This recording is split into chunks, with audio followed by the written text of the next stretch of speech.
दोस्तों, जो सबसे पहला टॉपिक है, हम लोग जुलाई 2025 का अंक पढ़ रहे हैं और इसमें जो सबसे पहला टॉपिक है हमने लिया है पहलगाम में आतंकी हमले के प्रत्युत्तर में ऑपरेशन सिंदूर। ठीक है, संघर्ष विराम से पहले ही भारत का आतंकवाद को सशक्त जवाब। देखें कि अप्रैल 2025 को पहलगाम में हुए आतंकी हमले के प्रत्युत्तर में सिंधु जल संधि को स्थगित करने, अटारी बाघा सीमा चौकी बंद करने, भारत में रह रहे सभी पाकिस्तानियों के वीज़ा रद्द कर उन्हें स्वदेश वापस भेजने, दूतावास में राजनयिकों की संख्या में भारी कटौती करने आदि जैसे कड़े कूटनीतिक कदम उठाने के पश्चात एक बड़ा कदम उठाते हुए पाकिस्तान के 9 आतंकी ठिकानों को एक नियोजित सैन्य कार्रवाई के तहत 6 से 7 मई 2025 की मध्य रात्रि में भारत ने तबाह कर दिया। ऑपरेशन सिंदूर नाम से की गई इस सैन्य कार्रवाई के तहत पाकिस्तान अधिकृत कश्मीर, ठीक है, के 5 तथा पाकिस्तान के सीमा पार अवस्थित 4 आतंकी ठिकानों को तीनों सेनाओं के संयुक्त ऑपरेशन सिंदूर के तहत खाक में मिला दिया गया। ठीक है, 25 मिनट में 24 मिसाइलों से किए गए इन सटीक हमलों में किसी भी सैन्य प्रतिष्ठान व आम जनता को कोई नुकसान नहीं पहुंचा। ठीक है, बल्कि आतंकवादी जो ठिकाने थे तबाह करने के साथ साथ कम से कम 90 आतंकी मारे गए। जैश सरगना प्रमुख मसूद अजहर के परिवार के 10 सदस्य व 4 अन्य करीबी भी मरने वालों में शामिल थे। जिन 9 आतंकी ठिकानों आतंकवादियों के प्रशिक्षण केंद्रों को ऑपरेशन सिंदूर के तहत नष्ट किया गया, इनमें पाकिस्तान के 4 सरजाल कैंप सियालकोट, महमूना जोया कैंप सियालकोट, मरकज ताइबा मुरीदके व मरकज सुभान भिम्बर के अतिरिक्त पाकिस्तान अधिकृत कश्मीर के Sawai Nala camp Muzaffarabad, Syedna Bilal camp Muzaffarabad, Gulpur camp Kotli, Abbas camp Kotli व बरनाला कैंप भिम्बर शामिल है। इस संबंध में सेना द्वारा बाद में जारी योजना प्रशिक्षण व क्रियान्वयन प्लान्ड ट्रेंड एंड एग्जीक्यूटेड शीर्षक से जारी वीडियो में कहा गया कि ऑपरेशन से न्याय हुआ है। भारत की इस कार्यवाही से तिलमिलाए पाकिस्तान ने भारत के सैन्य ठिकानों को निशाना बनाने की कोशिश 8 मई की रात्रि में की, जिसे भारतीय सेनाओं ने पूरी तरह से नाकाम कर दिया। लड़ाकू विमानों, ड्रोन, रॉकेट व मिसाइलों के जरिए जम्मू, पठानकोट, फिरोजपुर और देखें तो कपूरथला, जालंधर व जैसलमेर के सैन्य ठिकानों व आयुध केंद्रों पर हमले पाकिस्तान द्वारा 8 बजे से 10 बजे के बीच किए गए, जिन्हें भारतीय सेनाओं ने पूरी तरह नाकाम कर दिया। पाकिस्तानी हमलों को नाकाम करने में भारतीय सेना की वायु रक्षा प्रणाली S-400, एंटी ड्रोन सिस्टम, आकाश तीर, आकाश व ब्रह्मोस मिसाइलों की विशेष भूमिका रही। भारत की जवाबी कार्यवाही में पाकिस्तान के 4 लड़ाकू विमानों व अनेक ड्रोन नष्ट कर दिए गए। लाहौर में पाकिस्तान की हवाई चेतावनी प्रणाली अवाक्स को भारतीय वायुसेना ने नष्ट कर दिया। हवाई हमले की इस श्रृंखला में देश भर में अलर्ट जारी कर दिया गया। धर्मशाला में पंजाब व दिल्ली के टीमों के बीच चल रहा IPL मैच बीच में ही रद्द कर बाद में IPL को 1 सप्ताह के लिए स्थगित कर दिया गया। तीनों सेना प्रमुखों व राष्ट्रीय सुरक्षा सलाहकार के साथ प्रधानमंत्री की बैठक में सेना को आवश्यक छूट प्रदान कर दी गई। 3 दिन तक चले इस हवाई अभियानों के पश्चात अंततः दोनों पक्षों ने युद्ध विराम की घोषणा 10 मई को की। पाकिस्तान की जवाबी कार्रवाई से दबाव में आए पाकिस्तान के सैन्य अभियान महानिदेशक DGMO की भारतीय DGMO के साथ फ़ोन पर चली बातचीत में 10 मई शाम 5 बजे से ज़मीन, हवा व समुद्री सभी रास्तों से सभी तरह के हमले व सैन्य कार्रवाई बंद करने को सहमति बनी। कुछ मीडिया रिपोर्ट्सों में देखें तो इस युद्ध विराम के लिए अमेरिकी राष्ट्रपति डोनाल्ड ट्रंप को भी श्रेय दिया गया है, किंतु भारत के आधिकारिक सूत्रों के अनुसार दोनों देशों में सीधी द्विपक्षीय बातचीत से ही युद्ध विराम के लिए सहमति बनी है। युद्ध विराम के बावजूद अन्य प्रतिबंध अभी जारी हैं। दोनों देशों के सैन्य अभियान महानिदेशकों की 12 मई को हॉटलाइन पर दोबारा हुई वार्ता में यह सहमति बनी कि दोनों पक्षों की ओर से एक भी गोली नहीं चलनी चाहिए। आतंकवाद के विरुद्ध कड़ी सैन्य कार्रवाई के पश्चात अब इस मोर्चे पर पाकिस्तान को बेनकाब करने के लिए भारत ने 7 सर्वदलीय मंत्री देखें तो प्रतिनिधि मंडल संयुक्त राष्ट्र सुरक्षा परिषद के सभी सदस्यों व अन्य प्रमुख सहयोगी राष्ट्रों के लिए अलग अलग तिथियों में रवाना किए हैं। विभिन्न राजनीतिक दलों के 58 सांसद सदस्य इन 7 प्रतिनिधि मंडलों में शामिल किए गए हैं। इनमें सत्ता पक्ष के साथ साथ विपक्ष के दिग्गज भी शामिल किए गए हैं। इनमें से 4 का नेतृत्व सत्ता पक्ष के सांसदों को तथा 3 का नेतृत्व विपक्षी सांसदों को सौंपा गया है। पाकिस्तान द्वारा आतंकवाद के पालन पोषण का पर्दाफाश करने तथा भारत के ऑपरेशन सिंदूर की जानकारी देने के लिए 32 देशों का दौरे का दायित्व इन सर्वदलीय प्रतिनिधि मंडलों को सौंपा गया है। तो अभी हम लोग जो है एक तो ये देख लेते हैं यहाँ पर इसमें देखें कि ऑपरेशन सिंदूर के बारे में देखें तो पाकिस्तान और पाकिस्तान अधिकृत कश्मीर में 9 आतंकी ठिकानों पर भारत का प्रहार 6 से 7 मई 2025 की रात 1 बजे से लेकर 1:30 बजे के बीच पहलगाम नरसंहार के जवाब में भारतीय सशस्त्र बलों ने सीमा पार आतंकी ढांचे पर हमला किया। ठीक है, तो यहाँ जो आप देख रहे हैं मैप, ठीक है, ये जो भाग है इधर पीओके वाला भाग है और इधर जो है पाकिस्तानी सीमा के अंदर का भाग है इस तरफ। ठीक है, तो इसमें जो भी हमने अभी पढ़ा था जैसे कि सवाई नाला मुजफ्फराबाद में, सैयदना बिलाल मुजफ्फराबाद, इसके बाद है अब्बास कोटली गुलपुर कोटली बरनाला, तो ये सभी, और उसके बाद ये देखें ये सभी भाग पीओके का भाग है, माफ़ कीजिए ये पीओके का भाग है। और यहाँ जो है जो पाकिस्तानी सीमा की बात करें तो महमूना जोया, मुरीद के, सरजाल, बहावलपुर, ये सभी क्षेत्र हैं जो पाकिस्तान क्षेत्र के अंदर में हैं। ठीक है, इसके बाद देखें यहाँ पूरा टाइमलाइन हम लोग देख लेते हैं। पहलगाम नरसंहार से लेकर सीज फायर तक तो भारत ने दिया सटीक और सशक्त जवाब। 22 अप्रैल 2025 को देखें तो पहलगाम नरसंहार हुआ था। पाकिस्तान समर्थित आतंकवादियों ने बैसारण पर्यटन स्थल पर फायरिंग की, 26 लोगों को मौत के घाट उतारा। भारत ने दिया करारा जवाब इसका। 6 से 7 मई की रात ऑपरेशन सिंदूर शुरू। भारतीय सशस्त्र बलों ने पीओके और पाकिस्तान में 9 आतंकी ठिकानों को नष्ट किया। आम नागरिक और सैन्य ठिकानों को नुकसान पहुंचाए बिना सटीक हवाई हमले। 7 से 8 मई की रात देखें तो पाकिस्तान का जवाबी हमला हुआ। पाकिस्तान ने भारत के 15 शहरों में सैन्य ठिकानों पर ड्रोन और मिसाइल हमले किए। सभी हमले भारतीय वायु रक्षा प्रणाली ने नाकाम किए।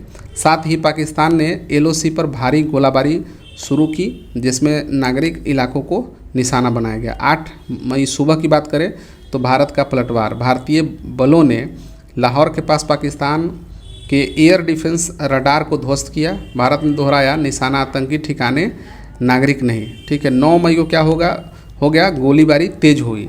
पाकिस्तान ने एलओसी और अंतर्राष्ट्रीय सीमा पर बिना उकसावे के गोलीबारी और अन्य हमले तेज किए। भारतीय सेना ने प्रभावी जवाब देकर सीमावर्ती इलाकों की सुरक्षा सुनिश्चित की और 10 मई को सीज फायर की घोषणा। भारत ने पाकिस्तान द्वारा भारतीय सैन्य ठिकानों को नष्ट करने के दावे को पूरी तरह से गलत बताया। पाकिस्तान के डीजीएमओ की कॉल के बाद दोनों देशों ने सायं 5 बजे से सभी सैन्य कार्रवाई रोकने पर सहमति बनाई।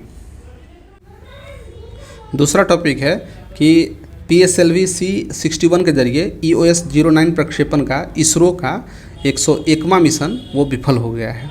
ठीक है, तो पृथ्वी अवलोकन उपग्रह अर्थ ऑब्जर्वेशन सैटेलाइट EOS 09 को पृथ्वी की सूर्य समकालिक ध्रुवीय कक्षा यानी कि SSPO सन सिंक्रोनस पोलर ऑर्बिट में स्थापित करने के लिए इसरो का 18 मई 2025 का मिशन विफल हो गया है। इस उपग्रह को कक्षा में स्थापित करने के लिए श्रीहरिकोटा स्थित सतीश धवन अंतरिक्ष केंद्र से इसरो के ध्रुवीय प्रक्षेपण यानी कि PSLV C61 ने 18 मई 2025 को प्रातः 5:59 पर उड़ान भरी थी तथा 17 मिनट में ही इस उपग्रह को निर्धारित कक्षा में स्थापित करना था, किंतु 12वें मिनट में ही इसमें गड़बड़ी आ गई। उल्लेखनीय है कि इसरो का यह 101वां मिशन था, जबकि PSLV की यह 63वीं व इसके एक्सेल संस्करण की यह 27वीं उड़ान थी। ठीक है, 4 चरण वाले इस प्रक्षेपण यान ने पहले 2 चरण में ठीक से काम किया, किंतु तीसरे चरण में तकनीकी खराब आ जाने से यह मिशन जो है सफल नहीं रहा। मिशन की विफलता की जांच के लिए एक समिति के गठन की बात इसरो अध्यक्ष V नारायणन ने की है। PSLV C61 के जरिए प्रक्षेपित किया गया पृथ्वी अवलोकन उपग्रह EOS-09 फरवरी 2022 में प्रक्षेपित EOS-04 का रिपीट संस्करण था तथा इसका उद्देश्य रिमोट सेंसिंग डाटा उपलब्ध कराना था। इसे विशेष रूप से एंटी टेररिस्ट ऑपरेशंस, घुसपैठ व संदिग्ध गतिविधियों का पता लगाने के लिए डिज़ाइन किया गया था। ठीक है, PSLV C61 की 18 मई 2025 की उड़ान की विफलता से पूर्व PSLV की 2 उड़ान अपने मिशन में नाकामयाब रही थी। 1993 में PSLV D1 की पहली उड़ान अपने उपग्रह के कक्षा में स्थापित नहीं कर सकी तथा 2017 में PSLV C39 की उड़ान भी विफल रही थी। PSLV C39 की 2017 की उड़ान के पश्चात इसरो के सभी प्रक्षेपण उड़ानें सफल रही है, किंतु नाविक तंत्र हेतु NVS-02 का GSLV 15 के जरिए 29 जनवरी 2025 को किया गया प्रक्षेपण भी नाकामयाब रहा था। इसरो के उस 100वें मिशन के तहत NVS-02 को भू-स्थैतिक कक्षा, ठीक है, यानी कि GTO में स्थापित करना था, नहीं GSO में, ठीक है। GSLV A15 NVS-2 को भू समस्थानिक स्थानांतरण कक्षा यानी कि GTO तक तो पहुंचा दिया था, किंतु इसमें लगे थ्रस्टर्स के काम न करने के कारण इसे आगे वांछित भू स्थैतिक कक्षा यानी कि GSO तक स्थानांतरित नहीं किया जा सका। ठीक है, तीसरा टॉपिक है कि बिहार जैव ईंधन उत्पादन संवर्धन संशोधन नीति। ठीक है, 2025 काफ़ी महत्वपूर्ण ये अगर देखें तो टॉपिक है, तो इसे देखें ध्यानपूर्वक। लिखा है कि 25 अप्रैल 2025 को बिहार जैव ईंधन उत्पादन संवर्धन संशोधन नीति 2025 को राज्य मंत्रिपरिषद द्वारा अनुमोदित किया गया। इसका उद्देश्य निजी निवेश को प्रोत्साहित करना और राज्य के नवीकरणीय ऊर्जा उत्पादन में तेजी लाना है। नई घोषणा के तहत सिंगल विंडो क्लियरेंस पोर्टल के माध्यम से संपीड़ित बायोगैस इकाइयों के लिए चरण 1 मंजूरी की समय सीमा 31 मार्च 2027 तक बढ़ा दी गई है। वित्तीय स्वीकृति प्राप्त करने की समय सीमा 31 मार्च 2028 तक बढ़ा दी गई है। ये चौथा टॉपिक है कि आगामी जनगणना में जातिवार ढंग से गणना भी संपन्न कराने का सरकार का निर्णय। केंद्रीय मंत्रिमंडल ने एक बड़ा फैसला लेते हुए आगामी जनगणना में जातिवार गणना यानी कि कास्ट एन्यूमरेशन को भी शामिल करने का निर्णय किया है। प्रधानमंत्री श्री नरेंद्र मोदी की अध्यक्षता में केंद्रीय मंत्रिमंडल की राजनीतिक मामलों की समिति की 30 अप्रैल 2025 की बैठक में यह निर्णय लिया गया कि स्वतंत्रता के पश्चात यह पहला अवसर होगा जब जातिवार गणना भी जनगणना के साथ ही संपन्न होगी। इससे पूर्व तत्कालीन प्रधानमंत्री डॉक्टर मनमोहन सिंह ने जातिवार गणना के मुद्दे पर कैबिनेट में विचार का आश्वासन संसद में दिया था तथा इस विषय पर विचार विमर्श के लिए मंत्रियों का एक समूह भी बनाया था तथा अधिकांश राजनीतिक दलों ने जातिवार गणना की सिफारिश भी की थी। इसके बावजूद तत्कालीन जो सरकार है उसने जातिगत गणना के बजाय सामाजिक आर्थिक और जाति जनगणना सर्वेक्षण यानी कि ACCC social economic and caste census का ही विकल्प चुना था। उल्लेखनीय है कि विभिन्न राज्यों में जातिगत गणना के नाम पर जाति सर्वेक्षण यद्यपि हुए हैं, किंतु इनमें पारदर्शिता व उद्देश्य अलग अलग रहे हैं तथा कुछ सर्वेक्षण तो पूरी तरह से राजनीति के दृष्टिगत किए गए हैं, जिससे समाज में दुविधा उत्पन्न हुई है। वैसे भी संविधान के अनुच्छेद 246 के अनुसार जनगणना संघ का विषय है। इन सभी स्थितियों को ध्यान में रखते हुए अलग अलग सर्वेक्षणों की बजाय मुख्य जनगणना में ही जातिवार गणना कराने का निर्णय सरकार ने लिया है। देश में अभी तक जनगणना में केवल अनुसूचित जाति व जनजाति की जनसंख्या के आंकड़े ही एकत्र किए जाते रहे हैं। अन्य पिछड़े वर्गों ओबीसी तथा सामान्य वर्ग की जातियों का कोई आधिकारिक आंकड़ा उपलब्ध नहीं है। सरकार का यह मानना है कि जातिवार गणना का यह कदम सामाजिक और आर्थिक समानता को बढ़ावा देगा तथा साथ ही नीति निर्माण में पारदर्शिता सुनिश्चित करेगा। स्वतंत्रता के पश्चात पहली बार होने वाली जातिवार गणना में सटीक आंकड़े जुटाने के लिए अत्याधुनिक तकनीक का इस्तेमाल करने की सरकार की योजना है। इस बार की जनगणना और जातिवार गणना पूरी तरह से डिजिटल होगी और सारे आंकड़े इलेक्ट्रॉनिक टैबलेट पर ही लिए जाएंगे। विभिन्न पैरामीटर्स पर आंकड़े का विश्लेषण के लिए आर्टिफिशियल इंटेलिजेंस के इस्तेमाल की भी योजना है। मीडिया रिपोर्टों के अनुसार देखें तो आंकड़े जुटाने के लिए इस्तेमाल होने वाले सभी टैबलेट्स की जियो फेंसिंग की जा रही है, जिसके चलते इन टैबलेट्स में आंकड़े तभी भरे जा सकेंगे जब जनगणना कर्मी खुद उस जगह पहुंचेगा जहां का डाटा उसे जुटाना है। आंकड़ों की सटीकता सुनिश्चित करने के लिए यह फैसला किया गया है कि देश की आगामी जनगणना 2026 में संपन्न कराने की योजना है। इस जनगणना में घर के सदस्यों के शैक्षणिक और रोजगार के आंकड़े भी लिए जाएंगे। जनगणना के अंतिम चरण में सभी लोगों की उनकी जाति के साथ गिनती की जाएगी। जनगणना के आंकड़े के तत्काल विश्लेषण के लिए एआई का इस्तेमाल इस बार किया जाएगा। इससे जिन आंकड़ों को प्रोसेस करने में 5 से 6 वर्ष लग जाते हैं वे कुछ महीनों में ही उपलब्ध हो सकेंगे। अगला टॉपिक है पांचवा कि देश के पहले डीप वाटर ट्रांसशिपमेंट पोर्ट का उद्घाटन हुआ। केरल में तिरुवनंतपुरम के तट के निकट विकसित किए गए विझिंगम अंतर्राष्ट्रीय ट्रांसशिपमेंट डीप वाटर बहुउद्देशीय बंदरगाह को प्रधानमंत्री श्री नरेंद्र मोदी ने 2 मई 2025 को राष्ट्र को समर्पित किया। अडानी समूह द्वारा सरकार के सहयोग से विकसित यह बहुउद्देशीय बंदरगाह न केवल गहरे पानी वाला कंटेनर टर्मिनल है, बल्कि देश का पहला ट्रांसशिपमेंट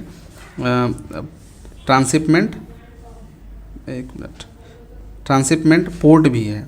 पोर्ट से कई किलोमीटर दूरी तक पानी 18 से 20 मीटर गहरा होने के कारण बड़े टैंकर व बड़े जहाज आसानी से इस पोर्ट तक आ जा सकते हैं तथा जहाज़ों से माल का लदान छोटे जहाज़ों पर किया जा सकता है। इसी प्रकार निर्यात किए जाने वाले कार्गो को छोटे जहाज़ों से बड़े अंतर्राष्ट्रीय जहाज़ों पर लादा जा सकता है। मीडिया रिपोर्टों के अनुसार विश्व का सबसे बड़ा कंटेनर शिप द तुर्की अप्रैल 2025 में ही विझिंगम पोर्ट पर आया था। विशाल पोतों को संभालने की क्षमता के चलते इस बहुउद्देशीय पोर्ट का इस्तेमाल ट्रांसशिपमेंट पोर्ट की तरह किया जा सकेगा तथा विशाल पोतों तक अपना निर्यात माल पहुंचाने तथा अपना आयातित माल विशाल पोतों से उतारकर स्वदेश लाने के लिए सिंगापुर, दुबई व कोलंबो जैसे बड़े बंदरगाहों पर भारत की निर्भरता समाप्त होगी। इससे भारत को लगभग $22 करोड़ की सालाना बचत का अनुमान मीडिया रिपोर्ट्स में लगाया गया है। ठीक है, तो इसमें ये देखिए विदेशों से आने वाले बड़े टैंकरों एवं जहाज़ों जिन्हें देश के छोटे बंदरगाहों पर संभाला नहीं जा सकता है से विदेशी बंदरगाहों पर माल को उतारकर छोटे जहाज़ों द्वारा भारतीय बंदरगाहों पर उतारा जाता रहा है। इसी प्रकार भारत से निर्यात किए जाने वाले माल को छोटे जहाज़ों से लाद कर आगे के किसी ट्रांसशिपमेंट पोर्ट पर बड़े जहाज़ों में लादा जाता रहा है। इस प्रकार से भारत समुद्री मार्ग से होने वाले भारत के आयात निर्यातों के लगभग 75% ट्रांसशिपमेंट सिंगापुर, दुबई, कोलंबो आदि विदेशी बंदरगाहों पर किया जाता रहा है, जिसके लिए शुल्क भी भारत को चुकाना होता है। बड़े कंटेनरों एवं जहाज़ों से माल को उतारकर छोटे जहाज़ों में लादने की सुविधा उपलब्ध कराने के लिए देश का पहला डीप वाटर कंटेनर ट्रांसशिपमेंट पोत विझिंगम में स्थापित किया गया है। बंदरगाह को देश को समर्पित करते हुए प्रधानमंत्री श्री मोदी ने कहा कि अब तक भारत का लगभग 75% ट्रांसशिपमेंट विदेशी बंदरगाहों पर होता था।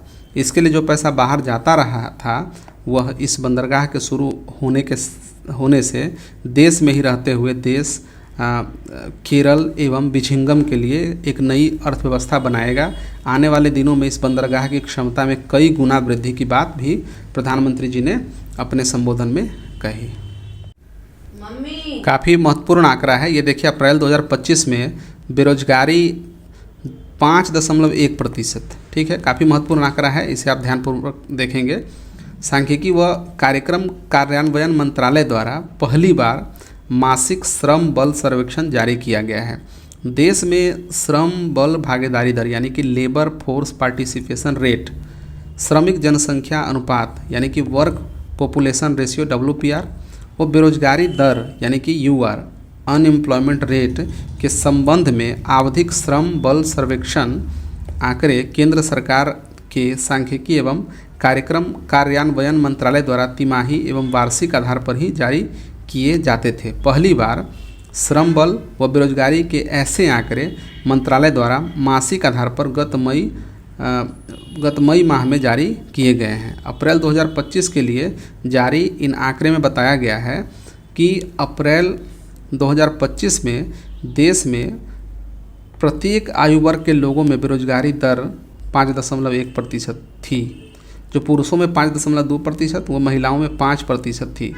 15 से 29 वर्ष की आयु वर्ग के व्यक्तियों में बेरोजगारी की दर 13.8%, पुरुषों में 13.6% और महिलाओं में 14.4%, ठीक है। वर्तमान साप्ताहिक स्थिति यानी करंट वीकली स्टेटस से इस सर्वेक्षण में बताई गई है कि 15 वर्ष के अधिक आयु के व्यक्तियों में करेंट वीकली स्टेटस में बेरोजगारी दर 5.1% से 1%, पुरुषों में 5.2% और महिलाओं में 5%, ठीक है, राष्ट्रीय स्तर पर सर्वेक्षण में बताई गई है। बेरोजगारी दर से तात्पर्य क्या होता है कि श्रम बल में बेरोजगार व्यक्तियों के प्रतिशत से है, यानी कि unemployment ratio is defined as percentage of persons unemployment among the labour force, यानी कि वर्किंग और सीकिंग और अवेलेबल टू वर्क। वर्तमान साप्ताहिक स्थिति में 15 वर्ष से अधिक उम्र के व्यक्तियों में श्रम बल भागीदारी दर देखें तो 55.6% था। ग्रामीण क्षेत्रों में यह जहां 58% था, शहरी क्षेत्रों में यह 50.7% आंकलित था।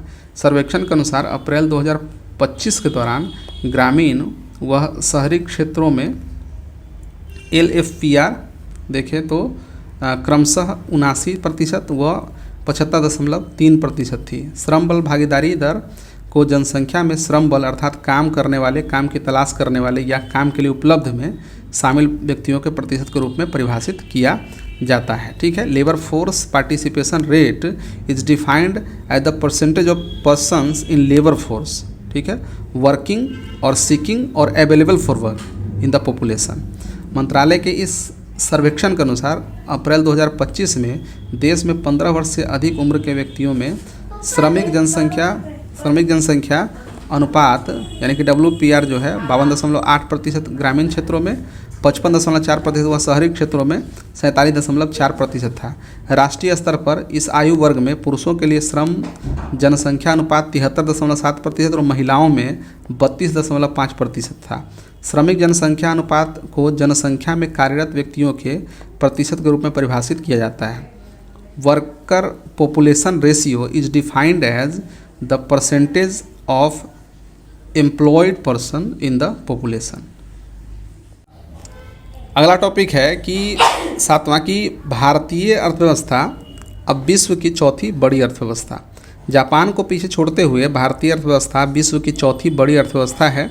अंतर्राष्ट्रीय मुद्रा कोष के आंकड़े के हवाले से यह घोषणा नीति आयोग के मुख्य कार्यकारी अधिकारी CEO BVR सुब्रमण्यम ने 24 मई 2025 को नई दिल्ली में आयोग की गवर्निंग काउंसिल की 10वीं बैठक के पश्चात बताया कि अंतर्राष्ट्रीय मुद्रा कोष ने अप्रैल 2025 में जारी अपनी वर्ल्ड इकोनॉमिक आउटलुक रिपोर्ट में GDP के मामले में इस वर्ष 2025 में भारतीय अर्थव्यवस्था द्वारा जापानी अर्थव्यवस्था को पीछे छोड़ने की संभावना व्यक्त की थी।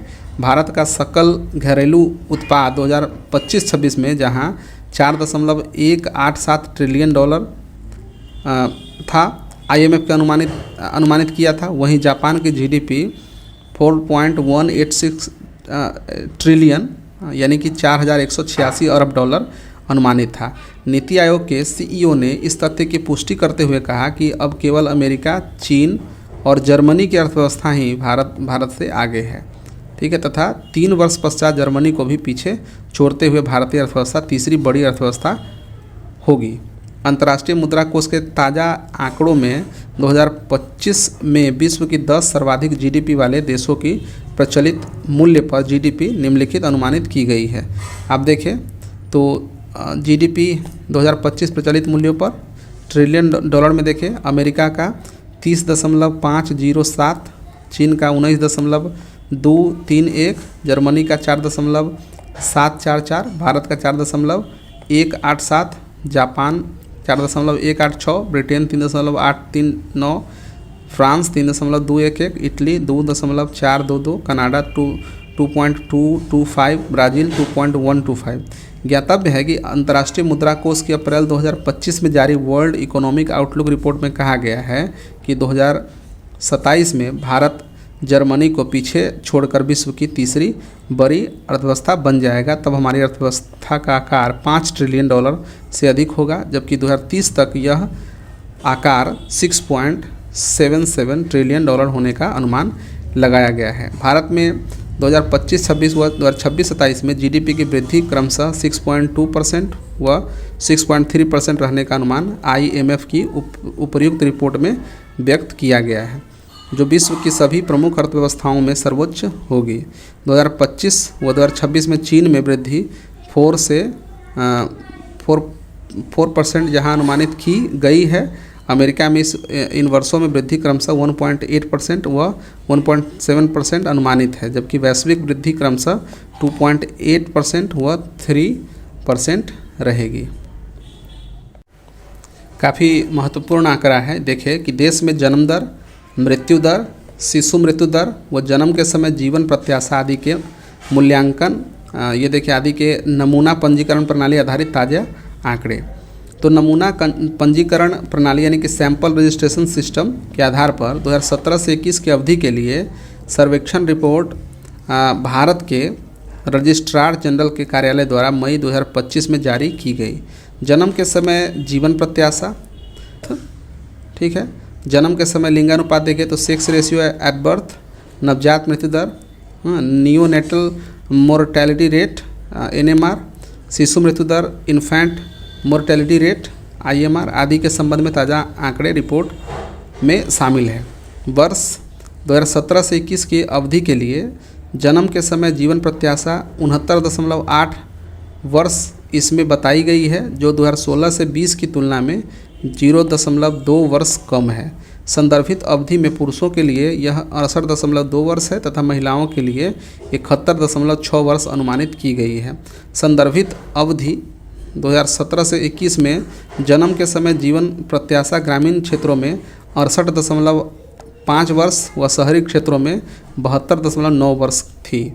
2016 से 20 की तुलना में 17 से 21 में शहरी क्षेत्रों में जन्म के समय जीवन प्रत्याशा में जहां 0.3 वर्ष की गिरावट दर्ज की गई है, ग्रामीण क्षेत्रों में यह गिरावट 0.1 वर्ष रही है।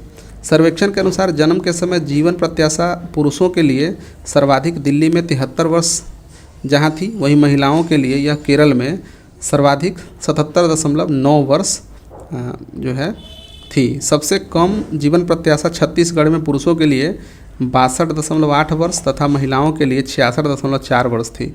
नमूना पंजीकरण प्रणाली रिपोर्ट के आधार पर 2021 में अशोधित मृत्यु दर यानी कि क्रूड डेथ रेट CDR 7.5 प्रति हज़ार थी। 2021 कोविड वर्ष होने के कारण इस वर्ष यह दर बहुत ऊंची थी। 2020 की तुलना में 2021 में ग्रामीण क्षेत्रों में जहां यह 6.4 से बढ़कर 7.9 हो गई थी, शहरी क्षेत्रों में यह 5.1 से बढ़कर 6.6 प्रति हज़ार रही। अशोधित जन्म दर अखिल भारतीय स्तर पर 1971 में 36.9 प्रति हज़ार थी, जो घटकर 2021 में 19.3 रही। शिशु मृत्यु दर, ठीक है, यानी कि प्रति 1000 जीवित जन्मों पर जन्म से 1 वर्ष तक के शिशुओं की मृत्यु की संख्या जो 2014 में अखिल भारतीय स्तर पर प्रति 1000 जीवित जन्मों पर 39 थी, घट करके 2021 में 27 रह गई थी। नवजात मृत्यु दर प्रति 1000 जीवित जन्मों पर जन्म से 29 दिन तक नवजात शिशुओं की मृत्यु की संख्या अखिल भारतीय स्तर पर 1000 जीवित जन्मों पर 2014 में 26 थी, जो 2021 में 19 रह गई थी। SDG के यानी कि सतत विकास लक्ष्यों के तहत 2030 तक मातृत्व मृत्यु दर को घटाकर 70 या उससे कम करना है। भारत के 8 राज्य केरल, महाराष्ट्र, ठीक है, तेलंगाना, आंध्र प्रदेश, तमिलनाडु, झारखंड, गुजरात व कर्नाटक पहले ही इस लक्ष्य को प्राप्त कर चुके हैं। सतत विकास लक्ष्यों के तहत 5 वर्ष से कम उम्र के बच्चों में मृत्यु दर को 2030 तक 25 प्रति हज़ार कम करना है। 12 राज्य केंद्र शासित प्रदेश जैसे कि केरल, दिल्ली, तमिलनाडु, जम्मू कश्मीर, महाराष्ट्र, पश्चिम बंगाल, कर्नाटक, पंजाब, तेलंगाना, हिमाचल प्रदेश, आंध्र प्रदेश व गुजरात इस लक्ष्य को पहले ही प्राप्त कर चुके हैं। SDG जो लक्ष्य है इसके तहत नवजात मृत्यु दर को 2030 तक 12 प्रति हज़ार या उससे कम करने का लक्ष्य है। 6 राज्यों केंद्र शासित प्रदेश जैसे केरल, दिल्ली, तमिलनाडु, महाराष्ट्र, जम्मू कश्मीर व हिमाचल प्रदेश में यह लक्ष्य प्राप्त किया जा सका है। ठीक है, तो देखिए कि 5 वर्ष से कम आयु के बच्चों में मृत्यु दर अखिल भारतीय स्तर पर प्रति 1000 जीवित जन्मों पर 45 प्रति हज़ार 2014 में थी, जो घट करके 2021 में 31 प्रति हज़ार रह गई है। मातृत्व मृत्यु दर देखें तो वर्ष के दौरान प्रति 1 लाख जीवित जन्मों पर मातृ मृत्यु की संख्या अखिल भारतीय स्तर पर 2014 से 16 में 130 थी, जो घट करके 93 रह गई है। ठीक है।